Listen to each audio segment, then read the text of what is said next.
Ahora, con Oscar Aza. Bueno, vamos a comenzar con esta noticia de última hora, pidiéndole siempre la venia a Clara Truyenque, gerente de comunicaciones de Planned Parenthood aquí en la Florida, y de Viviana Potestad, abogada y analista política. Tenemos a Álvaro Alba en la línea telefónica, periodista, experto en Rusia y experto en política internacional. Álvaro, ¿qué es lo que está pasando? Algunos comentaristas británicos, creo que lo comentamos tú y yo en la radio y aquí mismo en este programa, habían señalado la posibilidad o de una guerra civil o de un enfrentamiento entre Prigozhin y los generales del Kremlin. ¿Qué es lo que está pasando con este movimiento de tropas en horas de la noche aquí en la costa este de los Estados Unidos, de tropas rusas entrando a Moscú? Bueno, Oscar, gracias por la invitación, y te digo que bueno, hay 8 horas de diferencia de la costa este de Estados Unidos y Moscú. En estos momentos ya está amaneciendo, está entrando ya la madrugada en la capital rusa.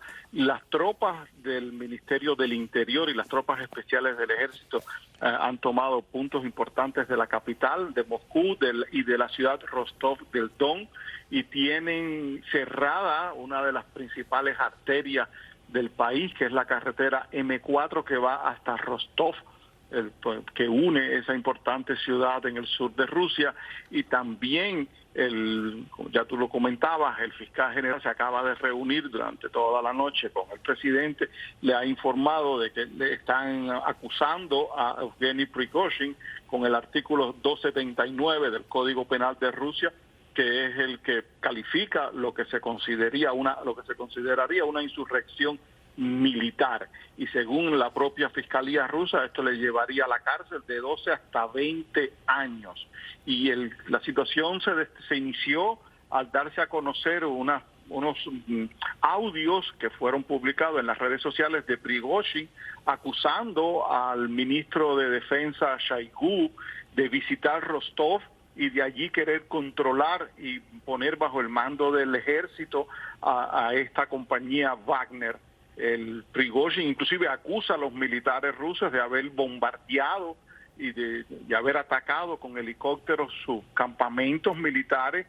Hay otra agrupación de rusos también, de estos grupos paramilitares mercenarios que se han formado, que lo están apoyando, y la televisión rusa tuvo que interrumpir su programación para leer y desmentir lo que ellos consideran que es una provocación de Prigozhin, el cual está manifestando que él tiene 25,000 hombres en las armas, y que lo que está haciendo no es un motín militar ni una insurrección armada, sino él lo considera que es una marcha por la justicia en Rusia. El nombre del ministro de Defensa, Sergei Shoigu, es el que lo están presentando como el gran culpable de lo que él considera Prigozhin, que es la derrota de las tropas rusas en Ucrania, de haber perdido Jersón, de haber inclusive él que logró mantener, según alega, la ciudad de Bakhmut, se encuentra en estos momentos rodeada por las tropas ucranianas.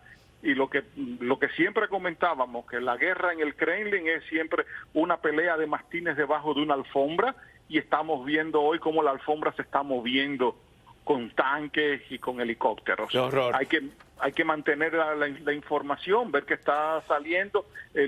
Yo creo que los mejores informados es la BBC, Radio Europa Libre, es lo que van a dar la mejor información sobre lo que allá sucede. Álvaro, muchísimas gracias. Como siempre, estaremos en contacto. Gracias. Parece un fin de semana caliente. Clara Truyenque y Viviana Potestad, vámonos al programa que teníamos estructurado hasta ahora. Vamos con un reportaje introductorio de este tema del aborto y de lo que se está manejando ahora en esta campaña política. Las restricciones al aborto no han acabado con la práctica, sino con el acceso a un procedimiento seguro, dicen Amnistía Internacional y Planned Parenthood. En este momento, 1 de cada 3 mujeres y niñas en edad reproductiva viven en un estado donde no pueden acceder al aborto legal. Entonces, el potencial es que estas prohibiciones afecten a 36 millones de mujeres, más personas transgénero y no binarias. Actualmente, alrededor de 20 estados prohíben el aborto o cuentan con fuertes restricciones para llevarlo a cabo. Un año atrás, después del cambio de la decisión de la Corte Suprema ante el caso Roe versus Wade, que protegía a las madres en esta práctica médica, las regulaciones pasaron a manos de los estados. Sin importar el código postal de tu casa, deberían de tener el mismo acceso a los mismos cuidados de salud en todo el país. Lo que esto indica a otros países es que está bien hacer retroceder los derechos humanos, no solo el derecho al aborto, por lo que Estados Unidos se ha puesto en una posición de liderazgo para el retroceso de los derechos humanos. Mientras tanto, organizaciones opuestas al aborto aseguran que seguirán buscando más restricciones y cuestionan a médicos que viajan a otros estados que impongan menos controles en la toma de sus decisiones profesionales. En Texas celebramos que la vida está totalmente protegida. Reconocemos que tenemos que trabajar para mantener nuestras ganancias. Tenemos que seguir sacando a votar a los votantes pro vida. Aborto no es una atención médica, es una mala caracterización.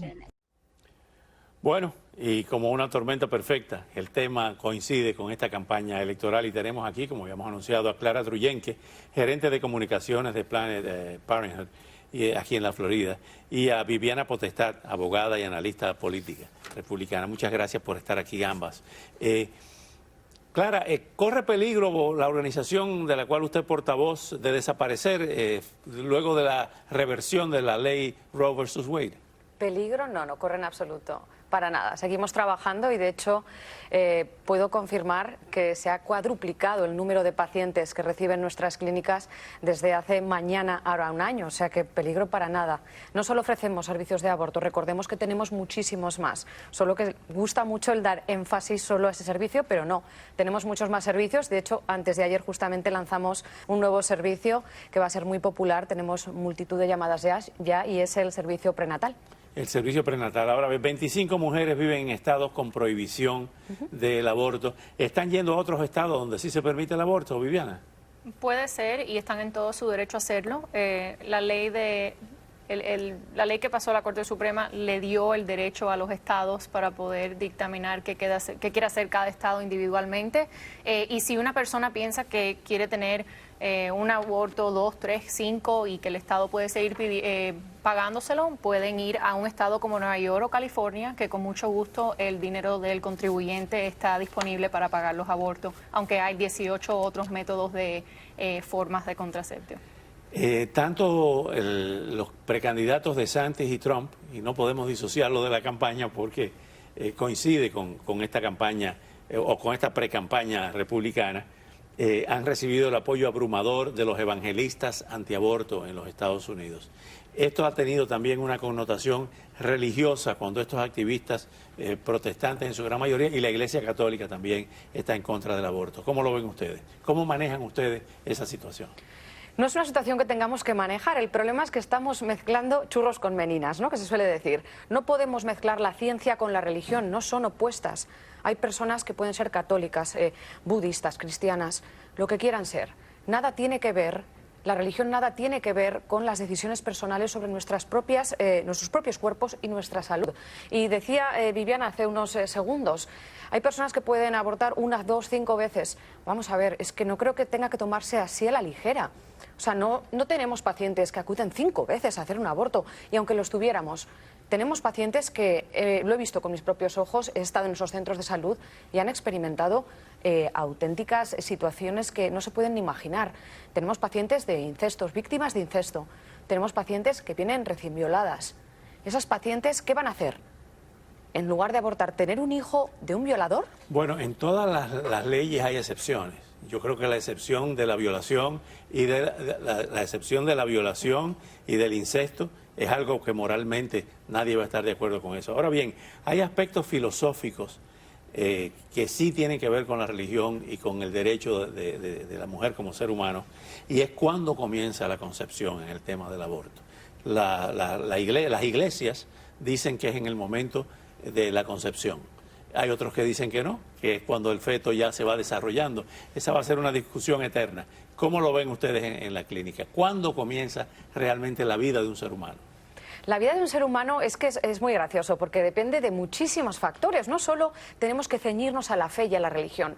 La vida comienza dependiendo de cuándo usted cree que comienza la vida. Puedo yo pensar que la vida comienza en el momento del acto sexual. Puedo creer que comienza cuando besa al bebé. Es que Vamos a ver, tenemos un margen muy ancho, muy grande. Lo que pasa es que vemos totalmente injusto que se haga una ley tan sumamente amplia y generalizada cuando los individuos somos, ¿qué? Individuos, ¿verdad? Cada persona es diferente. Entonces, cada persona debería decidir basándose en principios morales, en cómo han sido educados, en fe. ¿Cuándo creen que empieza la vida? Pero no un juez o un político deberían decirnos eso. Viviana, ¿cómo lo ve usted como abogada y como republicana este tema? Curiosamente, la ley dice que si uno va conduciendo y choca contra un carro donde va una mujer embarazada, sea la semana que sea el día que sea cuando ella decida que está vivo o no la criatura, esa persona en corte coge doble homicidio. Esa es la ley. Pero cuando nos conviene, no tenemos una criatura. Cuando nos conviene es una personita que se puede desechar porque no está en el medio de los planes que tenemos. Hasta hablamos mucho del derecho de la persona, del derecho de la mujer, pero no hablamos del derecho de la criatura que acabamos de matar y en cualquier otra situación tuvieran que estar en la cárcel esa persona. Claro, obviamente estoy totalmente en desacuerdo porque no estamos, primero, criaturita. Estamos hablando de que en Florida, concretamente, ya de Texas ni hablamos, en Florida, concretamente, nuestro gobernador ha aprobado, ha firmado una ley que va a restringir el aborto y va a reducirlo hasta las 6 semanas. A día de hoy, que alguien me diga si la mayoría de las mujeres que se quedan embarazadas saben que están embarazadas a las 6 semanas. Incorrecto, porque no hay síntomas. En muchos casos no hay síntomas. No, pero tienes una menstruación después de 28 días, 4 semanas. Bueno, así que esto debería de contárnoslo qué un tipo doctor. de persona. Esto debería decirnoslo un doctor, porque hay infinidad. Tenemos ovario poliquístico, tenemos endometriosis, y no soy médico, pero soy hija de médicos. Entonces, además que tenemos nuestros profesionales médicos en Planned Parenthood y pueden dar fe de esto. Por favor, no se puede decir que todas las mujeres, porque esto no es ciencia, ni siquiera la ciencia es exacta, menos aún podemos decir que todas las mujeres tienen el periodo cada 28 días. ¿Estamos locos? Eso no es verdad. Muchas mujeres no saben que están embarazadas y eso lo hemos visto. ¿Para qué van a mentirnos? Viviana, el hecho de que haya tantos estados que han prohibido el aborto y otros, repito la pregunta, ¿está provocando esto migraciones hacia estados que sí permiten el aborto cuando son prohibidos en sus estados? Por ejemplo, si está prohibido aquí en la Florida, a X meses, ¿se podrían ir a Nueva York, que sí están permitidos los abortos? La pregunta es si las personas pudieran ir. Pudieran ir porque también hay restricciones. En cuanto tienen que dar su dirección en la clínica donde se van a hacer el aborto. Claro, pero en estados como California, Nueva York, los estados más liberales que tenemos en la nación, no hay esas restricciones. Una persona puede irse hoy, manejar, coger un vuelo, caminar, lo que quieran hacer y pueden tener el aborto. Aquí la situación es que estamos hablando de personas que son irresponsables porque vamos a hablar de 100% de las personas, menos de 1% son violadas, tienen incesto y tienen problemas la mujer de salud. El resto es electivo, así que no sé si también queremos hablar de qué significa electivo y si le queremos poner una religión o ciencia también a eso. Clara. La realidad es que no sé el porcentaje exacto de qué personas eligen, porque no debería... Ni los jueces ni los políticos deberían ser los que determinan en la consulta médica quién tiene derecho a abortar o no. Escuchábamos también a Alejandra Soto, directora de comunicaciones en Federation of America, que es Planned Parenthood a nivel nacional, y ella nos lo explicaba, y es que el temor que tienen a día de hoy los médicos, por ejemplo, ¿por qué tienen que tener los médicos este miedo a ayudar a sus pacientes? Yo he estado en una clínica en uno de los centros de salud hace tan solo 6 días. Explícame si me confundo la situación que esta chica ha experimentado. Llega a la clínica, ya tiene una niña de 6 años, llega a la clínica llorando, un mar de lágrimas, recomendada por su ginecóloga, que le dice: tu embarazo es de alto riesgo, tienes epilepsia y convulsiones, si no te haces un aborto, corres el riesgo de morir. Necesitas terminar un embarazo porque corres el riesgo de morir, ya ni hablemos del feto, obviamente, también. Entonces, ese es uno de los casos, de ahí que ese porcentaje no puede ser tan fiable. No sabemos qué porcentaje de personas embarazadas llegan a los centros de salud. Imagino que, si no lo sé yo, usted lo va a saber menos. Por escucharla a las dos, estoy viendo que hablan de excepciones. Evidentemente, el hecho de que una persona esté en peligro de muerte, eso es obvio, que hay que salvar la vida de uno de los dos, o de la mujer. Nos tenemos que ir, lamentablemente, pero le pedimos excusas para que vuelvan, porque la noticia de última hora de Rusia recortó el tiempo del segmento de ustedes. Pero nos quedamos ahí en los puntos suspensivos, como decían, porque este es un tema importantísimo para toda nuestra sociedad. Gracias, tiene que seguir viniendo al programa y tú también, ya tú formas parte de él. Al volver, la Oficina de Aduanas y Protección Fronteriza reportó un aumento de detenciones de cubanos en la frontera sur, al tiempo que llegaba a La Habana el tercer vuelo en 2 meses de deportación procedentes de aquí de Miami.